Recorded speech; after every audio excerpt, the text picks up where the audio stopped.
Welcome back to Mechanical Romance. Today, I want to talk about my old Zeekr 001, which I've driven for 4 years. After all my mods, this is what it looks like now. From the outside, the 001 almost looks completely stock.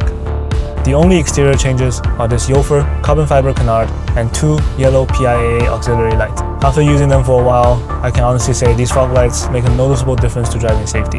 A brake upgrade was absolutely necessary. I'm running AP Racing 85 Series 6-piston calipers with 410mm ventilated rotors. The rear still uses the factory calipers with the brake pads and the Alpha RT 550 tires. The 100 to 0 braking distance is around 31 meters. This ducktail spoiler is carbon fiber, a small Jofer ducktail, painted white to keep it low-key. And back here, this is also from Jofer, matching the canard up front.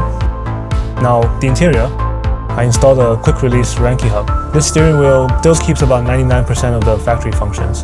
The stock changes the following distance, and this adjusts the ACC speed.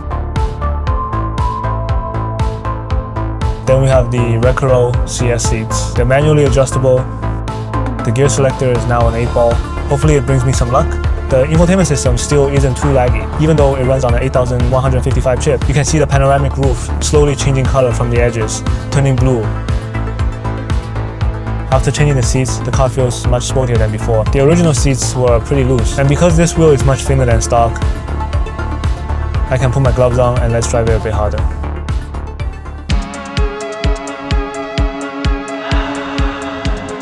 Now let's switch into sport mode. There's not much to explain about EV power. This car has 544 horsepower and does 0 to 100 inches about 3.8 seconds. Let's do a launch first. Whoa. Actually, from a standstill to 100, this car isn't at its fastest. The motors are tuned to pull harder higher up. From 60 to 160, it only takes 5.7 seconds. Let's try a rolling acceleration. First, get up to 60. Now, full throttle. Whoa. The steering feels almost like a one-to-one response. Now we're changing lanes at around 60 or 70. For the brakes, since I upgraded to 6-piston calipers, there's more friction available. The pedal feel is pretty linear, but for a car that weighs over 2 tons, even 410mm rotors still feel slightly strained at the very end. I mean, the later phase of braking, in the speed ranges we use most often, the stopping power is more than enough. When we hit bumps or crests, the suspension doesn't keep bouncing up and down. That's already possible with the factory air suspension. Personally, I think that's better than many comfort-focused cars, especially in sport mode. The lateral support is fairly firm. Then there's the regenerative braking. Right now, regen is set to high. Let's build up some speed, then lift off. I'm still not touching the brake. Now I only need a light tap to stop.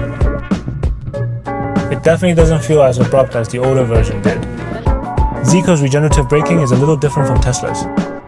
After you lift off the accelerator, there used to be about a 1-second delay before it kicked in. After the latest system updates, I think it's moving in a much better direction.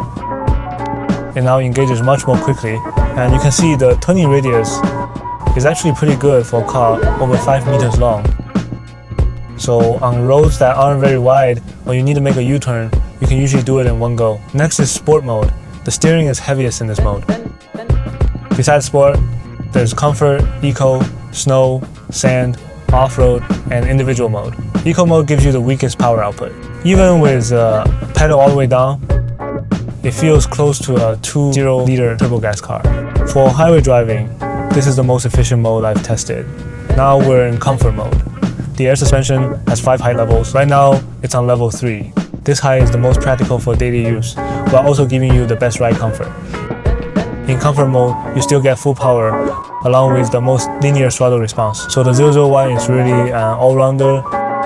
It can be sporty, it can be comfortable, and it has SUV-like cargo space at the same time. Overall, during these 4 years of ownership, I actually haven't used the rear seats that often. This car covers most of the situations you need, but if you want to hit mountain roads or track days, it does put a lot of stress on the tires. You need a sportier setup to make the car feel less heavy. The weight does affect its agility a little, but in China's current EV market, this car's weight is still relatively competitive. Many cars are now over 3 tons, even shooting brakes. I won't name names. Whenever people talk about sportiness, they tie it to handling limits. At that weight, I honestly think it's very hard to feel sporty, and now 1000 horsepower almost feels like the new standard. But horsepower, torque, motor delivery, and vehicle weight, all need to be considered together. You can't simply say a 1,500 horsepower car will definitely be faster than a 1,000 horsepower car. Now let's talk about its ESP and all-wheel drive system. I live in a northern city where it often snows in winter. Even without winter tires, getting moving isn't a problem. Once you put winter tires on, whether climbing snowy slopes or dealing with other winter situations, the traction is more than enough. Zeekr has now been around for 5 years, and the 001 5th anniversary edition already comes with factory KWV3 suspension. Sometimes I feel the timing of the 001 was quite special. Back then, EVs hadn't become as similar as they are today. Some brands were building appliances, some were chasing specs, and some were still seriously asking whether there would still be a moment when we fall in love with driving again.